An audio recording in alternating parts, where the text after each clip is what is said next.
So hi, thank you so much for having me on your podcast series. I'm Erica Stanford. I run the Crypto Carry Clubs. That's the main crypto community in the UK. We had until lockdown a load of in-person events, and now we've got a virtual community until coronavirus ends.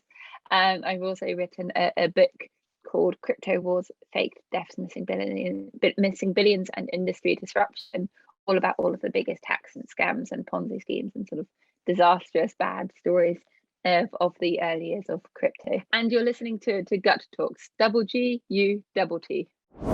Hi, I'm Maria.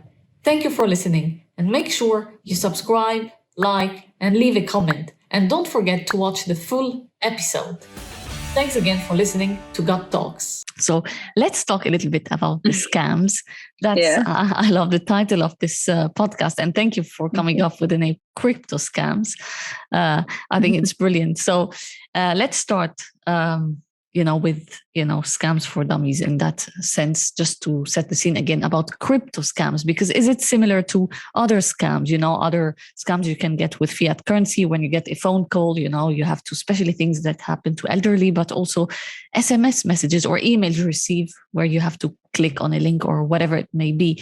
Is it like, are there any patterns that you've identified with it when it comes to a scam, a crypto scam?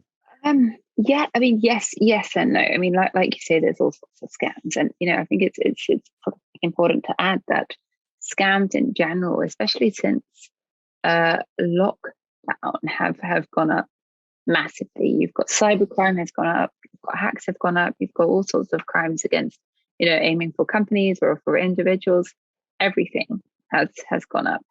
So the scams are a massive problem, be that email, be that social media, be that letters, be that phone calls, be that, whatever it is.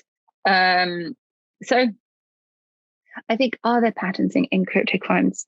Yes. There's a few key trends, partly that they're just getting sort of very, very brazen because it's not regulated, because it's sort of been seen as this Wild West, and you've got a lot of professional scammers, a lot of opportunists, but also a lot of professional scammers just really basically just trying to take advantage of the space and of the excitement, of everyone's desire to get rich quick. So what you've got is this sort of space where you've got a lot of opportunists just literally just trying to take advantage of it, that are doing scams not really related to crypto. They're just sort of touching on the ecosystem, playing on people's desire to get rich quick.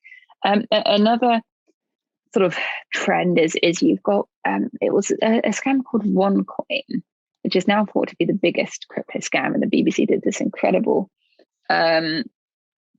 podcast series on it called The Missing Crypto Queen, all about this founder who's disappeared and it's still not known if she's dead or alive or where is she or anything like that.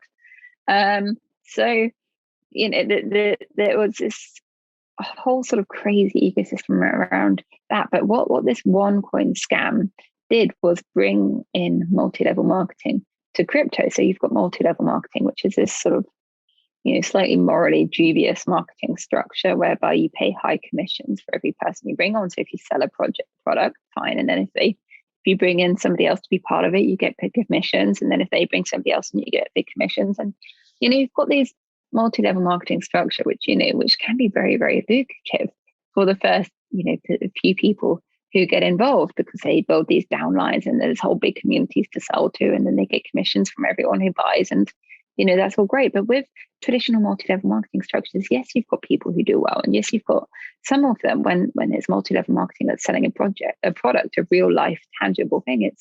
It's legal. Now, should they be legal? I would argue no. Is there anything ethically good about them? I would equally argue no, but that's an opinion. But you've still got these multi-level marketing setups that are legal and that do make money for some people. Now, I think the statistic I heard is that 98% of people who get involved lose money, but that's how it is.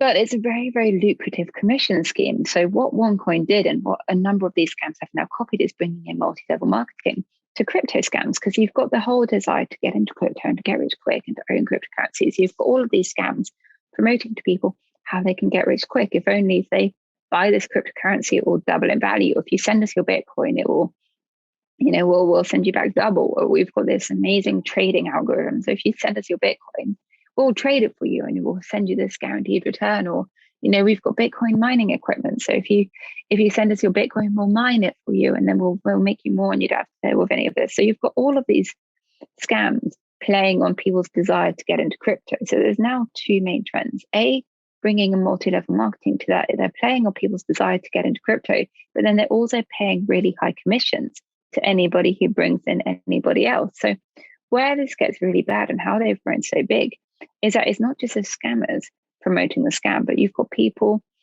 two types of people. You've got people who are just very good at multi-level marketing and network marketing who, even know that it's a scam and just don't care, or just don't bother to do the due diligence, or don't want to do the due diligence. So they just, feign ignorance, and they're just in it for the commissions because they see it as a lucrative way to make money.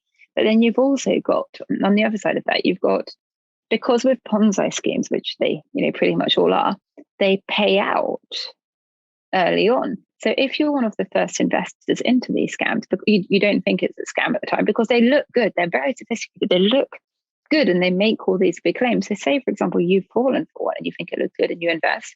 Well, early on, if you get in early enough, they pay out. So you'll get your money back and you'll get profit. So you think it's good. You genuinely think it might be good. Because you don't know otherwise.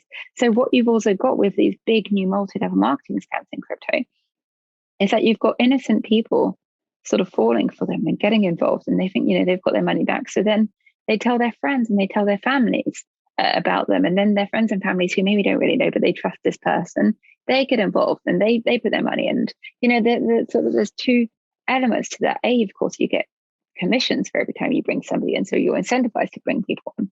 But you've also got people who really do believe it's good, so then people believe them and it spreads. So where they get so big and so bad is you've got religious leaders promoting them for their congregations, you've got community leaders promoting them for their communities, and it's a very gray area because it ranges from some of them really think they're doing good by their communities because they think that they can make money and this is a good way for them to make money. And if it's a church, whatever, well, the commissions that they get will be good for the church. So maybe they're not doing it with entirely bad aims because, of course, yes, they're motivated by the commissions, but they also think it's good. But then you've got other ones who really just don't care about the fact that they know people will lose money and they're just doing it for quick commissions. So they've spread like wildfire. So, I would say as a trend, if there's anything in crypto that involves multi-level marketing or involves commission payouts, so if you get paid a commission for bringing somebody in, or then I would say be very, very careful and basically run like the plague, because I've never seen one that isn't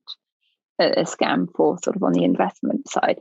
And then, a third thing in sort of crypto scams with crypto, if you send Bitcoin or if you send crypto, you've sent that transaction. It's not like if you've got money in a bank account and that bank account gets hacked and money is stolen from you, you can call your bank and they'll investigate and they'll send the money back because they'll be able to see, well, yes, this is clearly a hack and this is clearly a fraud, and you get your money back.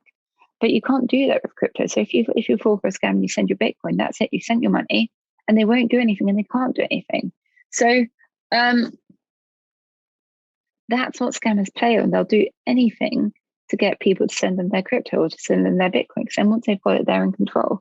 So, anything that where it's somebody trying to get you to send your Bitcoin to them, unless you know exactly who it is or what it is that you're sending it to, and it's a company that you know and trust.